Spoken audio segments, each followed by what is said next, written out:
మీకు తెలుసా దేవుని వాక్యం ఏమి బోధించిందో? మనం వెలుగు సంబంధికులం, చీకటి సంబంధికులం కాదు. త్వరలో యేసుక్రీస్తు వచ్చి మనందరినీ తీసుకుని పోజాలనున్నాడు. అందుకని మనం చాలా జాగ్రత్తగా ఉండాలి. ఈ భూమి మీద సాతాను అంధకార క్రియలు ఎక్కువైపోతున్నాయి.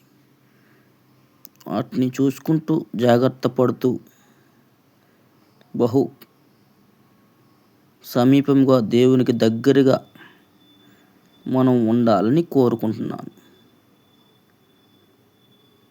విచ్చలవిడితనము, పాపపు క్రియలు పెరిగిపోతున్నాయి.